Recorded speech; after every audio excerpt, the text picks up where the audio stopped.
Welcome back to another episode of Trading Secrets. Today, I am joined by entrepreneur, podcast host, and Real Housewife of Orange County fan favorite, Gina Kirschenheiter.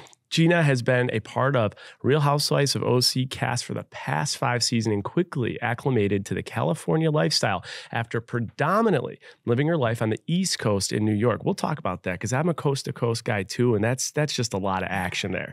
In addition to being a major personality on Real Housewives of OC, Gina has never been shy about dipping her toes into entrepreneurial spirits in different pools by starting her own beauty product line and most recently starting a podcast with Grammy-winning country songwriter and producer Shane McNally, discussing pop culture, the ups and downs of parenting, and more. Gina has not held back on her personal struggles with mental health and sobriety and often shares the ways she has overcome those types of struggles throughout her life. With Gina, we're going to discuss life in the OC, from New York to the OC, the struggles of balancing personal and professional work life, and advice she has for people who are looking to improve their health and wellness. Gina, thank you so much for being on Trading Secrets. I am so excited to be here. Thanks for having me. Yes. All right. Well, here's my first question, because we've had some people from Real Housewives on. I've never asked this question, okay? Because as I was prepping, I was thinking through it. Like for The Bachelor, there are certain qualifications you have to meet to go on the show, right? What are those qualifications?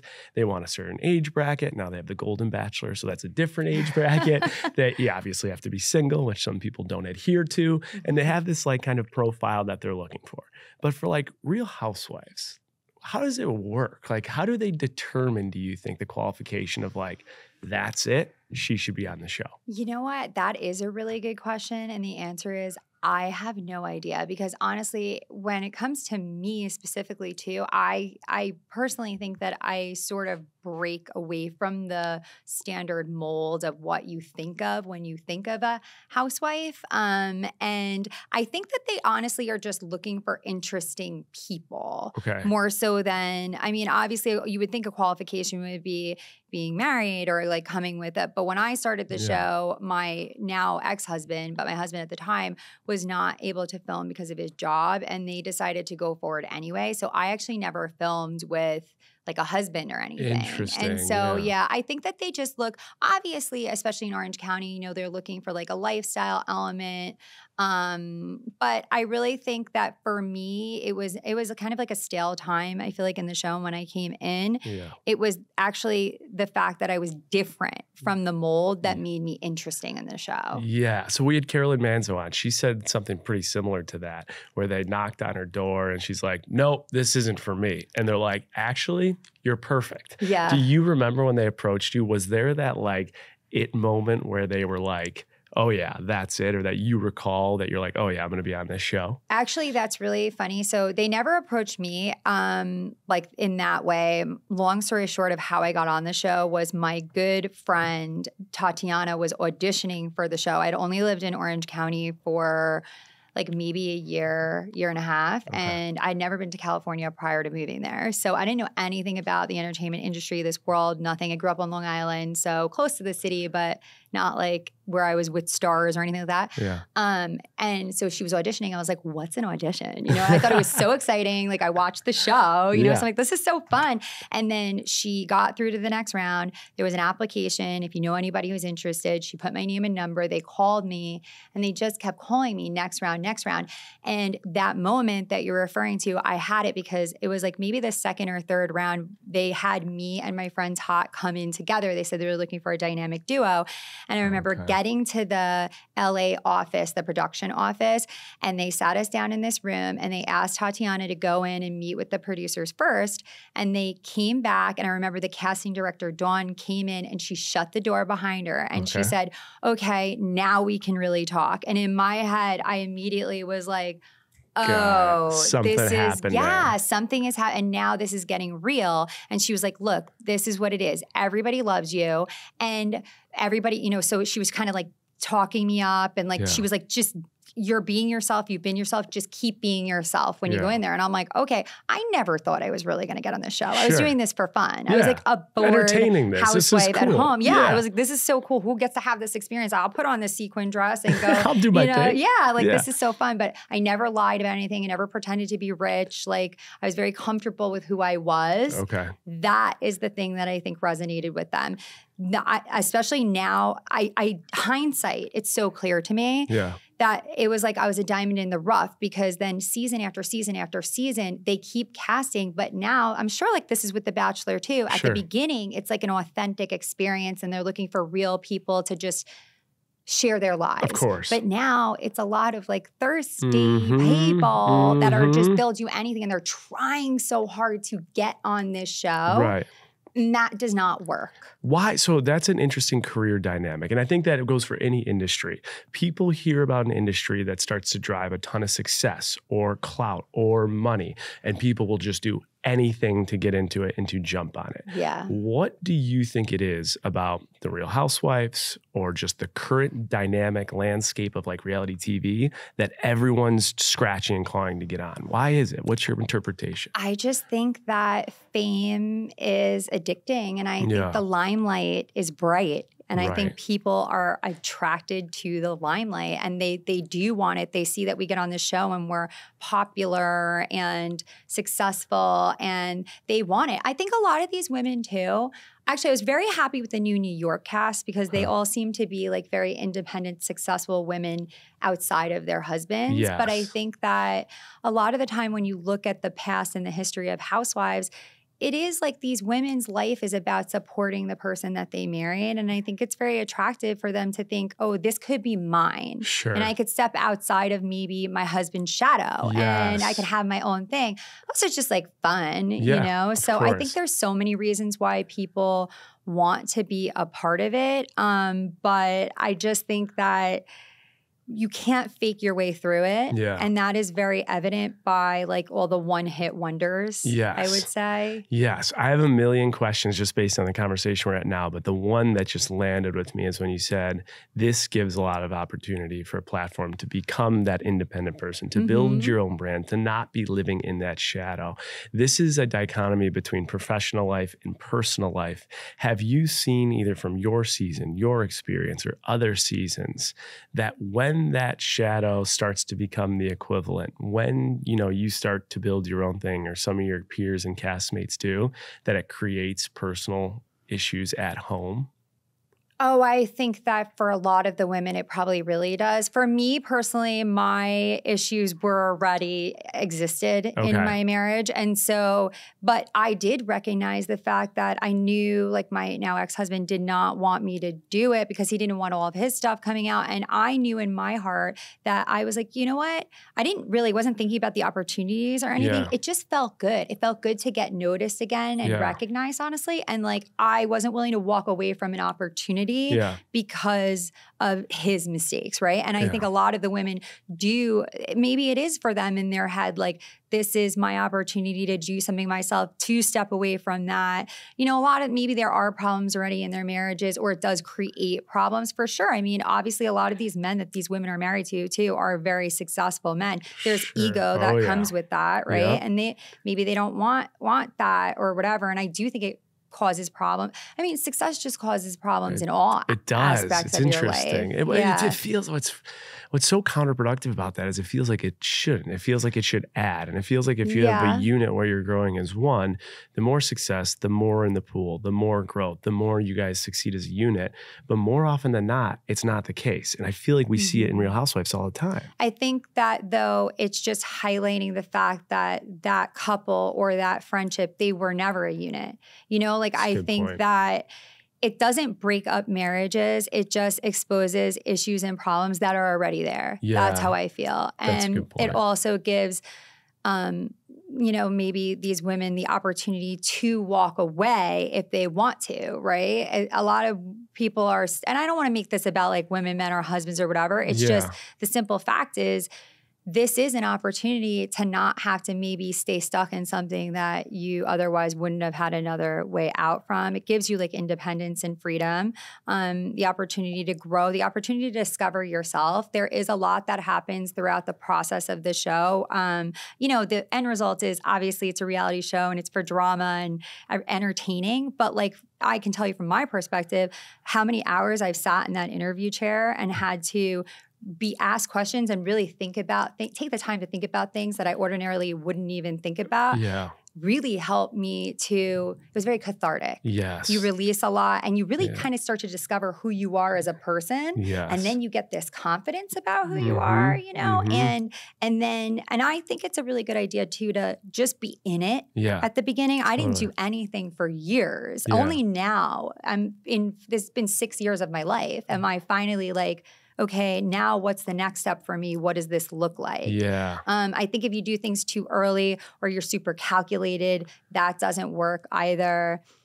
It really is a journey. And if like you just are there to exist and then people connect with you and they like you, they become loyal, and then it takes you somewhere where you have other opportunities. That's good career advice, and I think in any industry too, is that so many people are like, how do I get ahead? How do I get ahead? How do I get ahead? But just kind of like living in it for a few years. So if you're out there and you feel like you're stuck in what you're doing, give it a couple of years and then it will come to fruition. I also think now more than ever, the more calculated you are, the more strategic you're trying to be, everything is so transparent now, right? Like you're not fooling anyone. Right. And if you do think you're fooling someone, and you have fooled someone, I think that at the end of the day, the truth will always eventually surface. So that I feel strongly about. It all comes out in the wash, right? Yeah, it does. You mentioned a couple things that we're going to talk about too. You said the opportunity for women to walk away and a little independence. I know that you had gone through a divorce. We don't want to get into all the drama of that here, but some of the stuff I'm interested in is just like how you deal with the professional and financial side of that. But before we get there, we had Tracy Tudor on for $1 Million Listing. Okay. She had a very similar experience to you in the fact that she knew she wanted to go on $1 Million Listing. Her husband did not want her to go on. There were some cracks in their foundation, but she had made the decision, for myself and my pursuit of happiness, I have to go on. Our listeners, we call them the Money Mafia, they had a lot of interest in that conversation she had and why she made the decision, even though it was against what her other significant other had wanted. I ask you the same question. Your husband didn't want to be on the show. He didn't want to be exposed, but you saw light. What was that conversation like? And for anyone back home that might be in a professional disagreement with their significant other, but wants to pursue it, what advice would you have? I think that it's really easy as a woman it's a natural thing to lose yourself, right? You have kids and you're in a supportive role to someone else for so long, and you really do. It is very easy to simply lose yourself. I think that is never a good thing. Yeah. It's not good for you because you never know what's going to happen within a relationship. So obviously financially, it is not a good idea to ever be in a solely supportive role. That's just what I believe. But also just for like your mental health too, right? It's good to stay active. It's good to want things. And I really feel like if you are a solid couple and you are truly connected and a unit, no opportunity could break that, you know? Like I feel like you should be, if you're not with somebody who can support you and your decisions, then you're not with the right person. Yeah. That's how I feel, right? And if you can't get that, and it's okay that they would have hesitations. It's it's reasonable for a husband to be like, wait a minute, how is this gonna impact our family and all that? But like, I just feel that I don't even know what I would tell people. I would just tell people that at the end of the day, you really have to just trust your gut, really. And if this is something that like you discuss and you decide together, everybody has to be on board. Yeah. Everybody has to be on board. Yeah. And everybody is not on board, it's going to be a problem. Yeah. So, but I just think just because somebody isn't on board, it's not a reason to not do it. Yeah. What I'm hearing from this and what I'm taking away is that when these tough decisions come up and potentially your partner may not be supporting it for whatever reason that might be, it's probably a good idea to do some digging within your relationship to have a better understanding of why, because it's likely not that decision that's actually creating it. There's probably some underlying issues that haven't been resolved in which they think like, okay, you have this opportunity that creates insecurity. They're insecure because of X, Y, and Z, and it could be used as an opportunity to like actually solve a foundational issue. And it might not actually be the fact that you wanted to pursue a career. And to your point, when you talk about like what is a healthy relationship and when you're in a healthy spot, it's the definition of supporting, caring, and wanting to see your other person succeed. So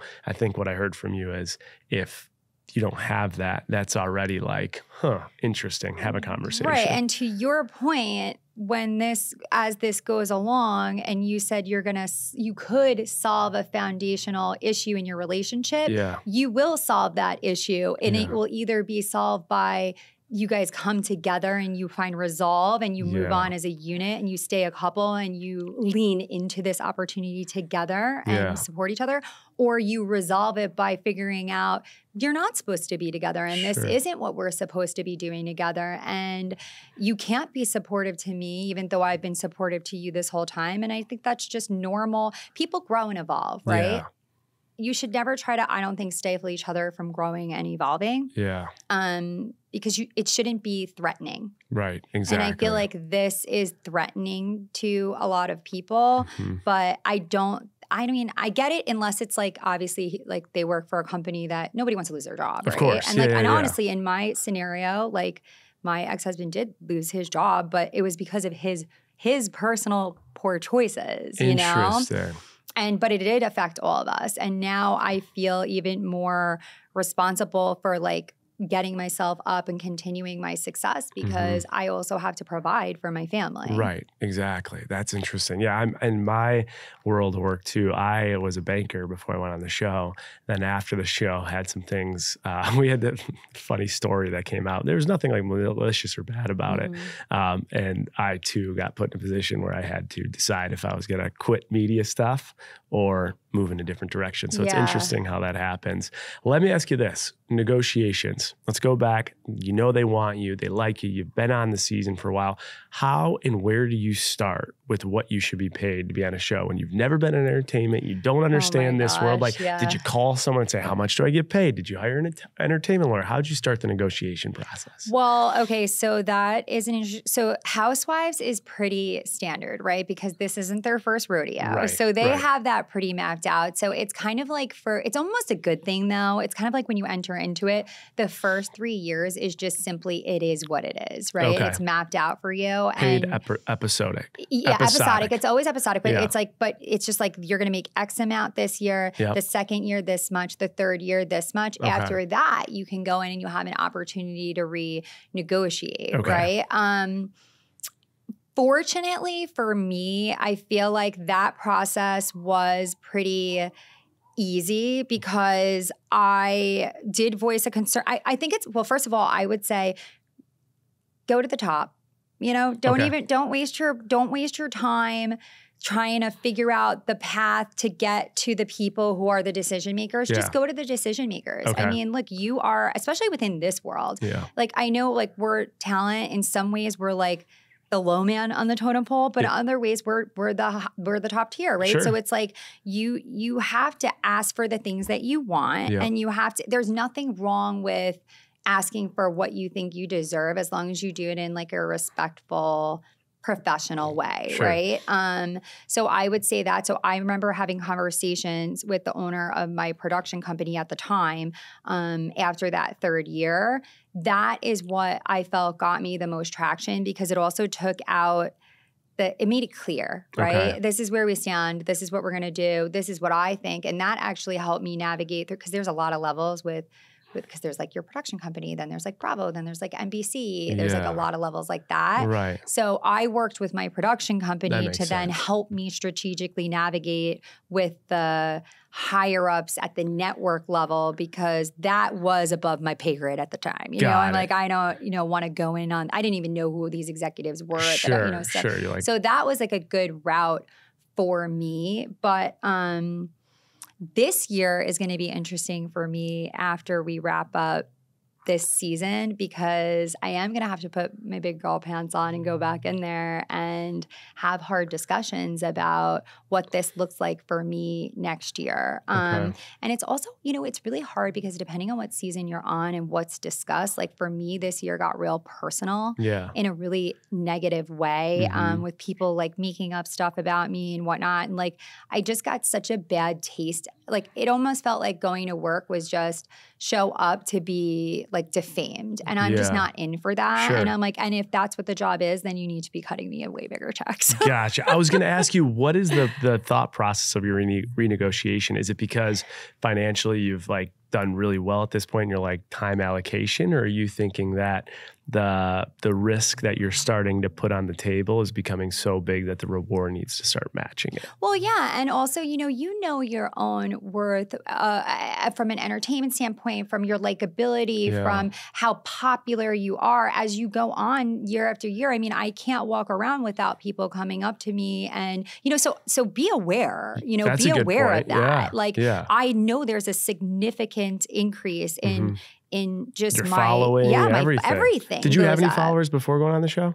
No, I actually had a private only Facebook account that I had like 200 followers. It was like very like didn't talk to whatever. And then I deleted that because I got so scared and I started an Instagram right when I got on the show. And now it's over 750,000 followers on Instagram, 50,000 plus followers on TikTok. That has to play into your negotiation too. Yeah, I mean because it's all marketing for them. That's right. It. So now you know your reach, you know who you, and also like if you have partnerships or things like that, like you know your value more.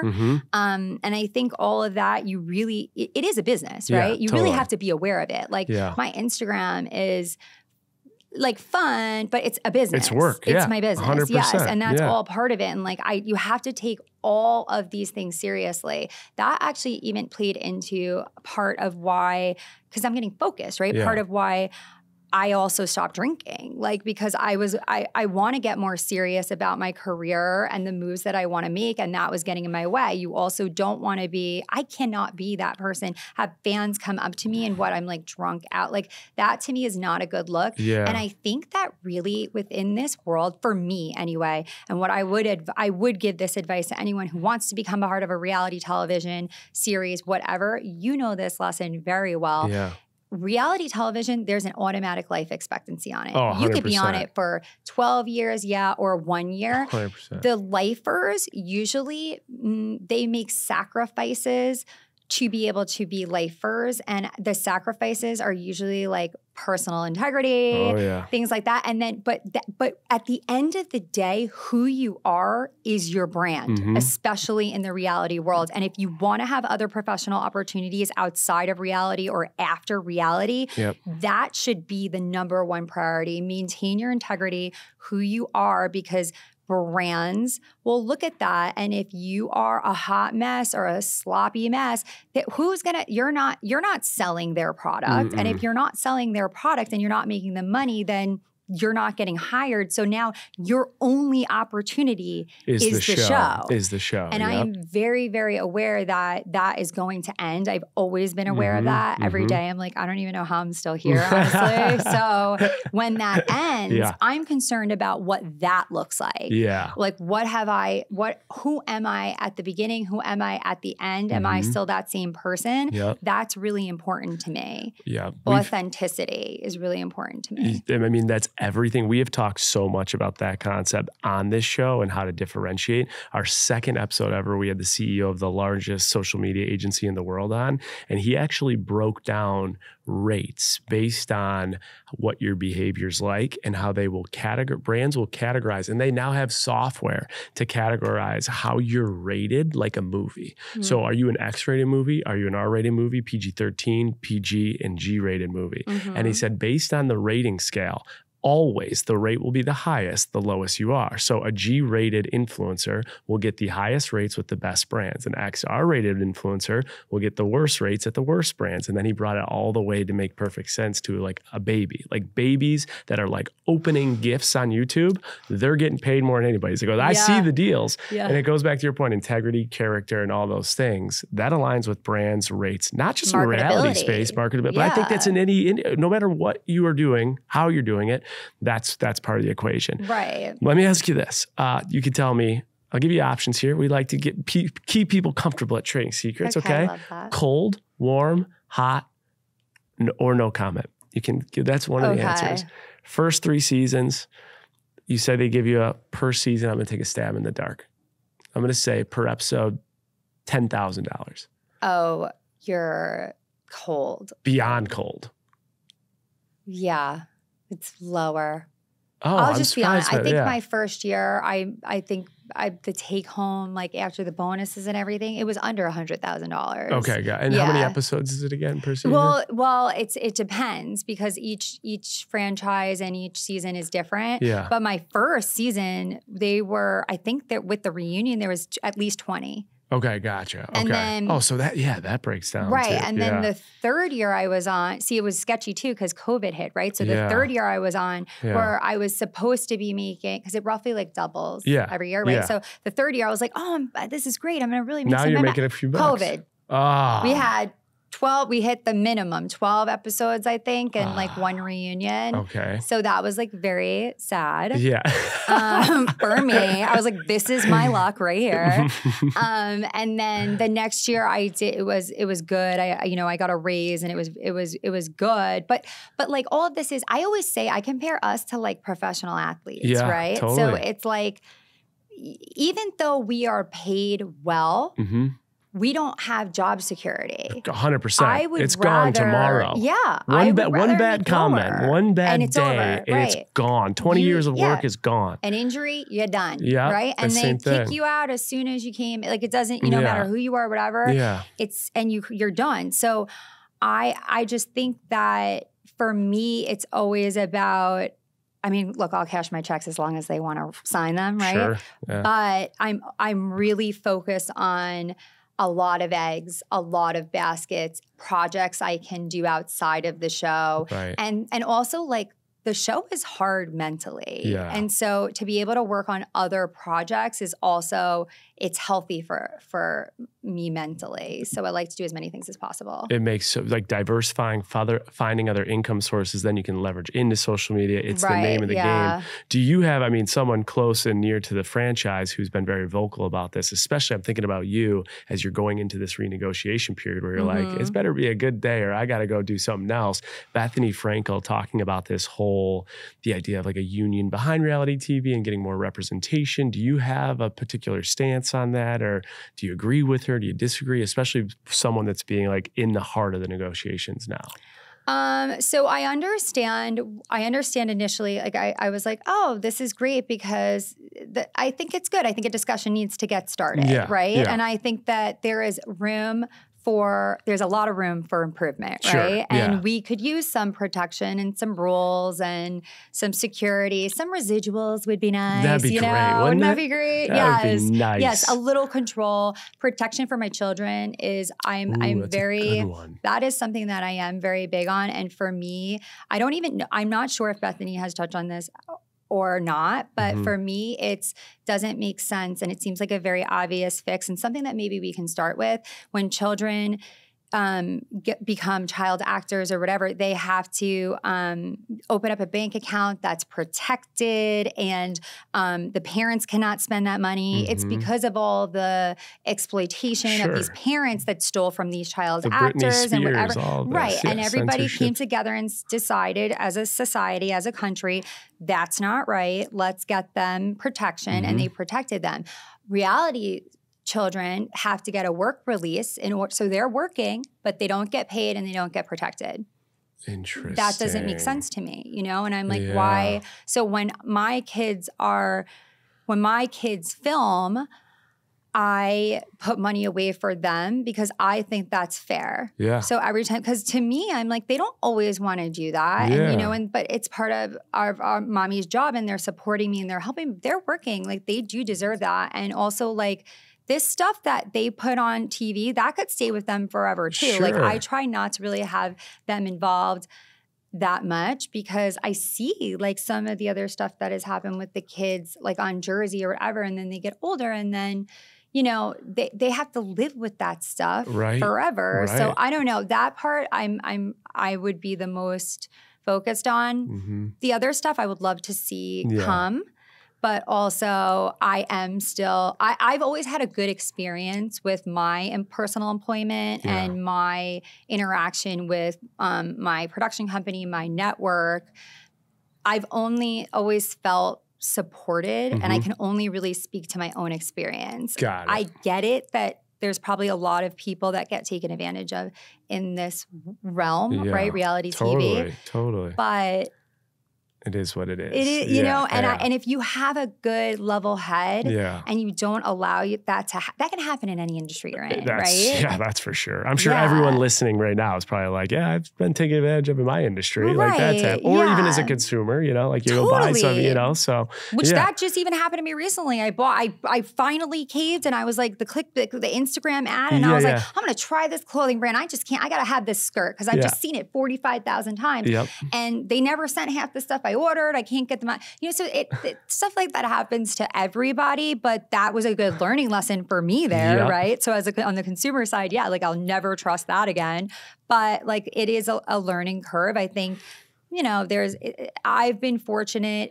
I think I've been able to navigate through even the hiccups like I'm not perfect, you know, but I've always found if you take responsibility, if you just tell your story and you're authentic about it, people are very forgiving because that is human. Yeah, that's a good point. Okay, guys, stay tuned to the recap. We're going to talk a little bit about, I think the children protection thing is huge. And then also there are some different workarounds from an accounting standpoint of how you can actually pay your kid if you have a business, and you could use that as a way to keep money in the business, and there's some tax incentives. So stay tuned to the recap for that. But I do like your ideas, like especially with some of the rules and protection, let's like start with the foundation that is everywhere else. And I think protecting children that are going on reality TV is a hell of a start. To me, that would be a really good starting point because I think that's something that everybody can agree on. And it's something that everybody's already agreed on. And it's just something that's missing in this particular area of the entertainment world. Absolutely. All right. So I think that is all really good advice. We've talked a lot, Gina, about your trajectory, the success you've had,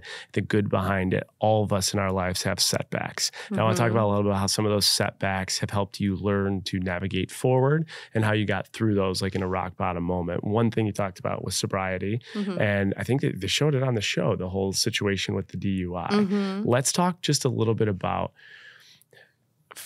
I've always read, if you get a DUI, you can assume all in it's going to cost you around $10,000 between attorneys and fees to fix.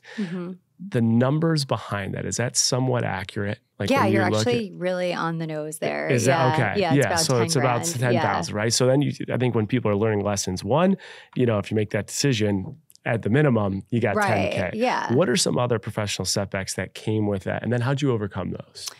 Well, it's a weird one because, you know, the world we're in, and I think personally that was a hard hit for me to take because that was a really big mistake, right? Yeah. And that was like one of the worst decisions that I've made. And I feel very bad that I made that mistake, right? But it's almost like professionally in the reality world, it can help in a weird, isn't the worst thing that happened, that crazy? You know? And it is, right. So like that side of it is tough. But now what I see is what I did was I made a mistake, and that was 4.5 years ago. Yeah. And now some of my current castmates are still bringing that up. And now I'm in a spot where I own, you know, I have worked so hard on Carragella, my skincare line, and to get that company up and running. And I just recently, within this past year, I got my real estate license, and I'm starting to really get after the real estate. And so far, fortunately, like because people can see who I am, I actually have the opportunity to show that through the show. It hasn't affected me that negatively, but it bothers me because you don't want something like that to be a stain on you, be brought up. You want to be looked at like a professional and responsible and all. And I am all of those things, but I can't, you will walk with this scarlet letter. So I do think that you need to make good decisions in life. I mean, it just is what it is, right? And if you make a bad decision, this is what I always try to teach my children, and I fully believe this, that life is not about trying to not make mistakes. It's about how you pick yourself up from them, because you will make mistakes. You start a company, you will fuck up. Like you will. Can I curse on here? You can curse all day long. All right. Okay. So like you will, right? That's a part of it. That is a part of the process. In real life, you will mess up as well. It's unavoidable. We all do. Avoidable. But people will be forgiving and they respond to you taking responsibility. Yes. Because that is a positive character trait, right? So I think that maybe it's about balance more, like allowing yourself to be human and make a mistake. Don't harp on it. Stand up, pick yourself up, learn from it. Don't make the same mistake twice. You make the same mistake twice, you're done. Because now that's who you are, right? You make it once and you change your behavior. That's personal growth. That elevates your brand. So I do think that depending on how you handle these mistakes, if you take responsibility and you stand up for yourself and you learn and you move on, you now have a learning lesson. It's another building block to step up, another rung in the ladder. Totally. And when you use the word stain, and I think about if you make that decision twice or that mistake twice, that stain can become a complete disaster, right? But if you learn from it, that stain could actually become a shining part of your life. You think about what happened in your situation. Now you have all these years to talk about sobriety, growth from it, how you can help other people that have undergone it, how one mistake doesn't define who you are, and it could shape your path forward in so many directions. One thing I want to ask you about, and I do want to talk about your skincare company and your real estate transition, but I just wrote a book. It comes out in April. It's going to be called, thank you so much. It's a pain in the ass for anyone out there. I wouldn't recommend it. But so it's called Talk Money to Me. It's 8 questions that you have to ask your significant other as it relates to money. So the answer isn't subjective, it's objective. It's a dollar amount. It's the things that you should know about your partner and they should know about you and how you can grow as a unit financially. That is so smart. Right? But it's just so important today. It's so important. Yes. Talk about all of these things before you get married. Before you get married. And that's what I want to ask you about, because one of the things you had said, like some of the women, they become independent, they become financially successful. And you even were, I don't want to quote you wrong, but almost like stuck. Almost sometimes they're stuck and they get away. My question for you is, someone that has been married and then gone through a divorce and has had success, do you have any suggestions or opinions on prenups or things to think about before you get married? Or if someone back home's going through a divorce, something they should have thought about that you didn't think about, or any type of like financial, professional advice as it relates to this, given the fact you've had to go through it? Yeah, for sure. I think that, first of all, I think there's it is like a disservice to our youth that we don't educate more on this topic. So like something like your book is really brilliant, because kids need to hear this stuff, right? They're getting married young and they don't even know what they're really doing. It's a contract. It's a life contract. And when you get married, you're agreeing to split half your 401k. You're agreeing to split custody of children, like all this stuff that you don't really think about. And you don't know if your views are in alignment with your partner before you go into it, then that's a huge red flag. I think that there needs to be more education on it prior. I think that it's not the worst idea to sit down with a divorce attorney before you get married, and learn what it looks like if it doesn't work out.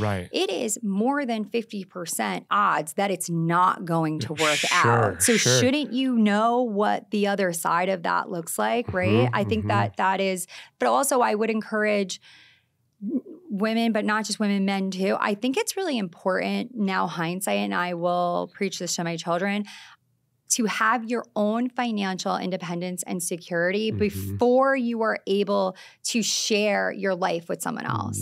I just think it's really important, and then even if you're on that level and then you find your mate and it makes more sense for you as a couple that one person then works and the other person's with the kids or whatever your situation, you can grow and change out of that.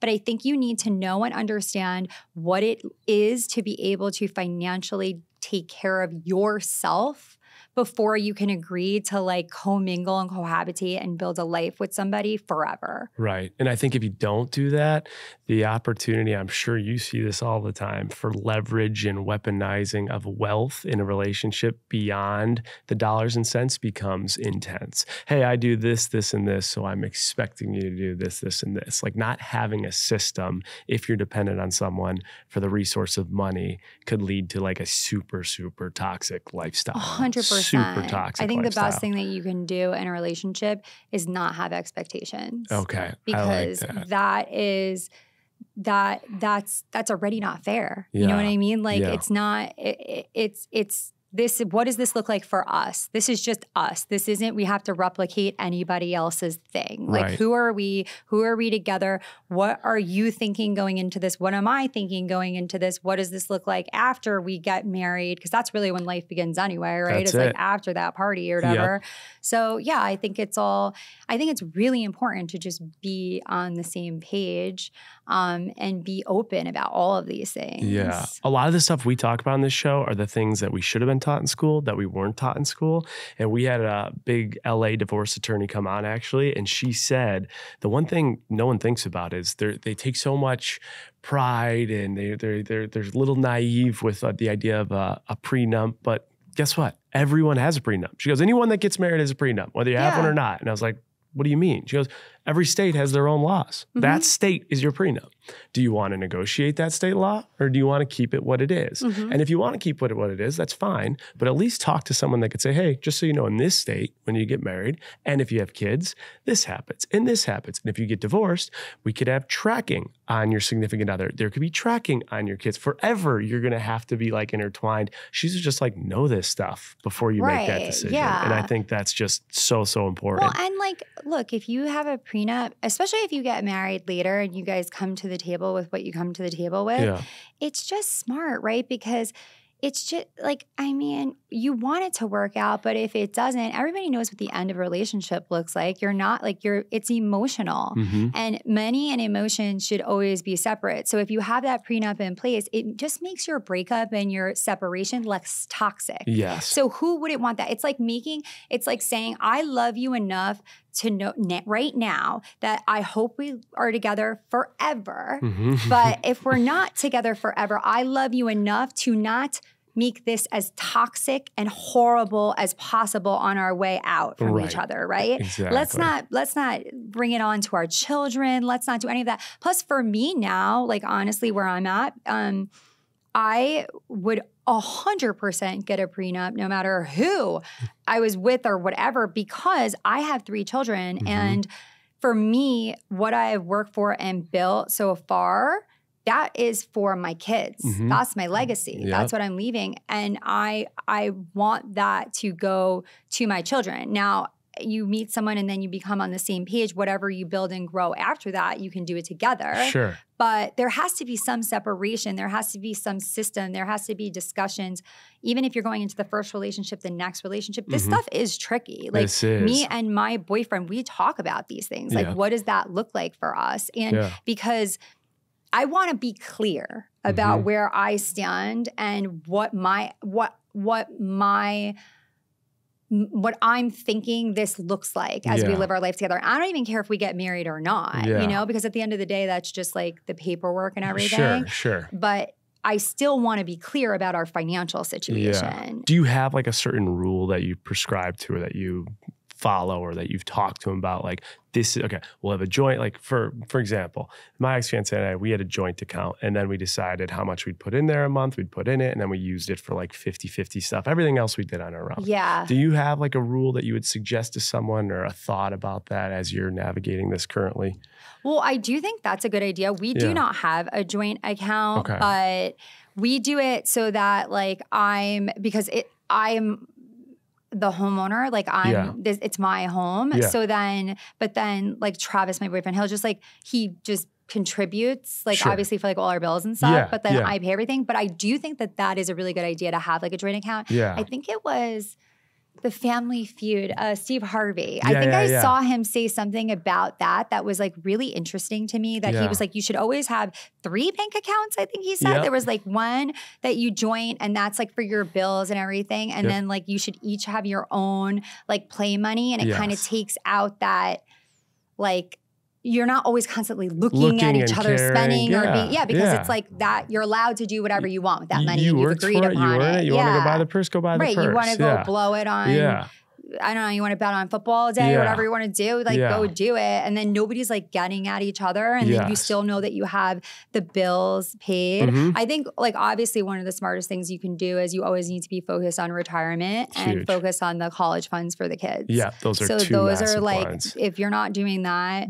The beginning and the end. The beginning and the end. Those are huge. Totally. And my take in the book on joint accounts is I understand some people make $1 million and their significant other makes 30. Like you have to create a system that works for you. You could even create a system where like whatever percentage of your gross revenue is compared to your significant other, you guys decide, let's say it's $2,000 a month you put in.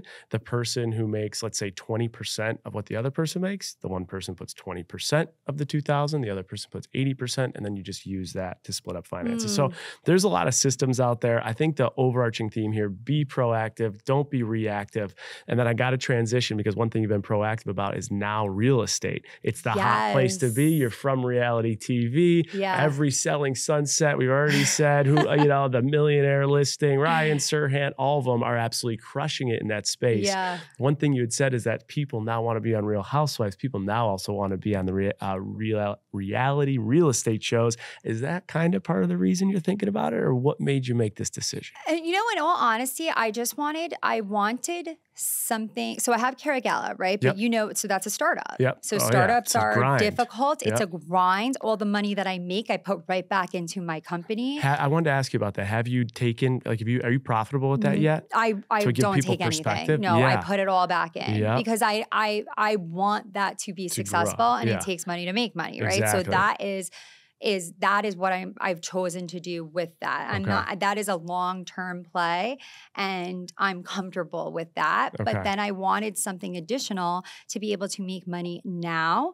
I wanted to feel like 2 things. If I was fired tomorrow, I need a plan B. I need to be able to support myself, pay my bills, take care of my kids. And also it was important for me to also start something where I had enough financial independence that if I wanted to leave the show, I could. Got it. And that was just really important to me. And so for me, that is real estate. And I mean, listen, there's always, if there is a show in there, entertainment value, I'm here for it, but that was not like my initial catalyst. It just seemed like a very reasonable job. The area that I live in Orange County is in a brand new master plan community. It's in the 3rd phase there's going to be many more phases.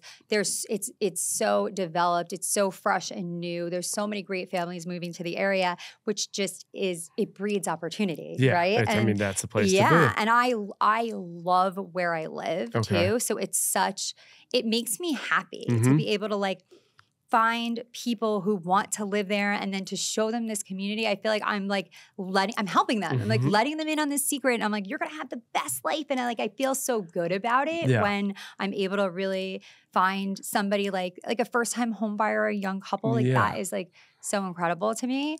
But then also with the platform and the show, I've been able to utilize and capitalize off of that a bit. And I've been able to like network and have connections. So I do have at least now like 2 celebrity clients, I guess I'd say, where they're more of investors. Sure. That's fun too, right? Because all you're doing there is sourcing opportunities for them. You find them good opportunities and you're also like playing with someone else's money, which is like really fun. That's exciting. So, you gotta love that. Yeah. Well, so Jason really Oppenheim has been on the show. Jason, get Gina K on your show. Let's go. Here's the shout out. Let me ask you this from a dollars and cents perspective. You started real estate. You're starting to do new home buyers to celebrities. Have you made good, like you want to be able to supplement income? Have you made good money doing it? So I am honestly really pretty, like I got my license within the last 6 months. Okay. So I'm brand new, but I'll tell you this month. I actually did get my castmate into a new house, Jen. So that was like really exciting. And I did cash my check from that. So that was pretty cool.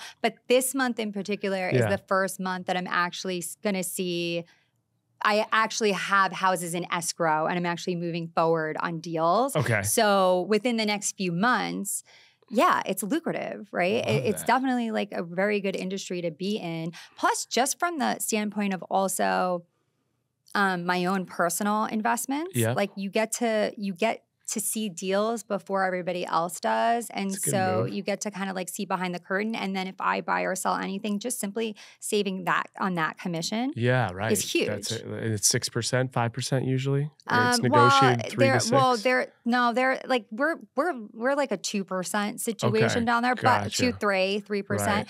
But because it's the buyers and the sellers. Side. Both. Together 6. But it's still, the house value. Yeah, too. I mean, I'm selling in Orange County. You have a $10 million house. It's 3% amazing. is like very, very significant. I need to get a $10 million house. Yes. I got to sell. I got to get Heather DeBrow. I got to get her. I got to get on Get that. Heather going. That's a $300,000 check right there. Yeah, totally. I mean, love it. I'll cash it. I'll cash that DeBrow money. Let's go, Gina. All right. Well, as we're wrapping up, I have a few other questions. Caragala, it's your skincare line, startup investment. You started it. It's going well. You've invested all the money back. How much? Give people an idea. You want to start a skincare line. How much would someone have to save up to invest into a skincare line if they want to do something similar to what you did? Way more than I thought originally. Okay. I mean, I thought going into it, I was like, okay, but I do have a financial partner. Okay. So that is the first. So you raise capital with them. Yeah, I didn't have to raise capital. They had they came with the capital. Okay. Which was very helpful, right? And in exchange, they got, just for people back home that might get confused by it, they got equity? We're 50% there you go. partners, yes. So, which is,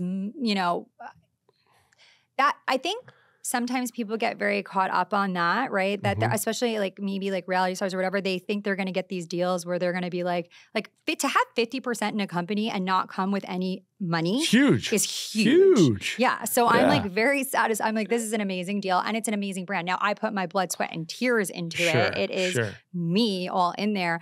But I mean, I also didn't have to take that financial risk. Right, exactly. So that was pretty incredible. And it's going well. I would say when we started, we thought it was going to be about 50 grand. Okay. But then to really get it up and running with legs, it was more like 200,000. Okay, It was a big investment. Yeah. So, but skincare is, first of all, you have to be passionate about the thing that you're doing, advice. Right? And so for me, I really had issues with my skin, pretty bad. And I wanted to do something about it. And it was during COVID. And so I was able to go out and find like these, they're just incredible products and they work. Yeah. And then you're able to brand them and put your mark on them. So the name Caragala actually, the whole company just reeks of me, really. Because like the name Caragala, so Cara is a type of orange and Gala is a type of apple. So for me, it represents Orange County in New York because I'm from New York. Like that. And Original. That's like the two halves of my heart, just like kind of crash together. Plus it just sounds pretty and nobody would know. Like I like a good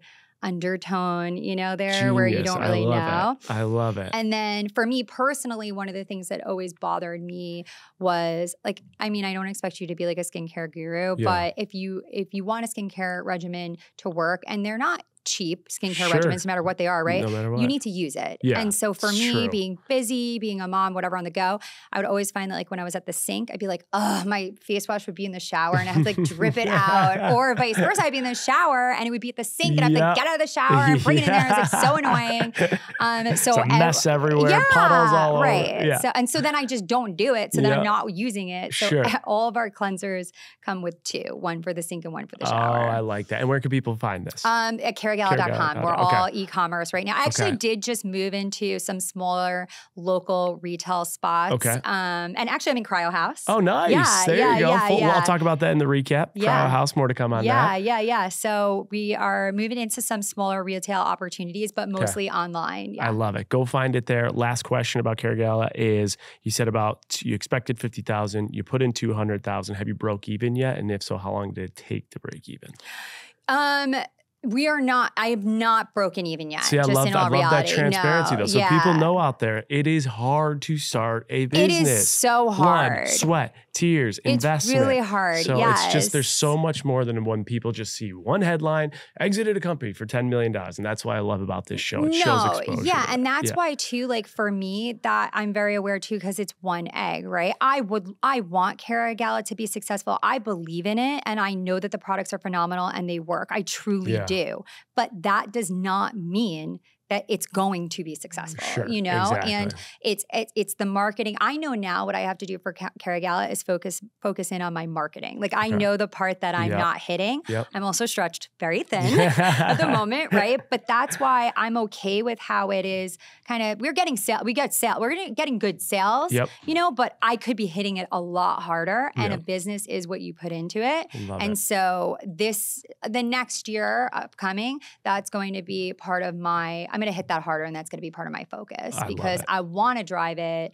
It is a great product and a great brand, and I do believe in it. And I just need to spread the message more. Absolutely. All right, guys, go to caragala.com. Last question before I get your trading secret. We've talked about Caragala. We've talked about the show. We've now talked about real estate. We didn't even get into influencing and all that stuff. But I think it's really cool for people to hear the people they look up to, different sources of revenue. So if you had to like look at top down to the bottom, what are some other sources of revenue that are pretty material to you that would be interesting for someone to hear about? What do you mean by that? Like influencing? Like, are you making some money off influencing? Like how money's coming in from all different directions. Are there any that we missed? Wherever it comes. Yes. I mean, for sure, I definitely will dabble in partnerships. I love authentic partnerships though. Like, I'm not going to lie. There was a time, maybe my second year, my marriage was really, you know, on the rocks. I've never represented a product or anything that I didn't actually try myself or whatever. But there was a time where I was like, I need to make money and I need to make it now. And I was doing more of that. Now I'm way more selective about the things that I do. I love to showcase, I love partnerships that are natural, to showcase places, things that I would go anywhere, things like to highlight around Orange County that I do with my kids. Because that is the stuff that I actually am doing. So like good fitting partnerships for sure. I'm trying to think. I mean, hopefully my podcast Orange Country will, you know, monetize. I mean, it's been successful so far, and it's very fun and interesting. The podcasts are cool to do too because it's so just fun. It's so much fun. I never shut up, so it's great. Great lane for me. Nailed it. And yeah, I mean, I'm just a very open person. So like and honestly, I would like to start to make moves or start just investing in things that aren't necessarily my face on stuff. You know, I just want to make like smart investments. And so like I have a lot of equity right now in my current home. I don't know if that's I want to take that equity and do something with it, you know? And I think that people sometimes they don't realize like that money that you made in your house, that equity in your house, that equity could be making you more money. Oh, 100%. You know? And so that is something that I'm looking at now and kind of playing around with the numbers on different opportunities as to like, what can I do? Because you can't stop. You can't get still. You got to keep moving. You got to keep the money moving. I like it. And I think that, you know, that's how you make some. That's how you stay in it. There's the big takeaway, guys. There, invest in yourself. Find sources of revenue that are driven by your brand, and then go find sources of revenue that are driven by brands that you don't have to be there face to face. That's the story of Gina K. You've done it in so many different ways. We're going to have you back on Trading Secrets when you're on Selling Sunset and you go to the real estate. Let's go. All right, but we got to end with one trading secret. It's something that people can't learn from a professor in a classroom, textbook, Google, YouTube tutorials. They can only hear it from you. One trading secret about career, money, life, relationships, whatever you think is best. What can you leave us with? I think that I truly believe that authenticity is your biggest asset. I think that authenticity is the one thing that cannot be replicated. Who you are as a person, that is what you should lead with, because that's one thing that nobody else can do. Yes. You are who you are, and you are different from any other person on this planet.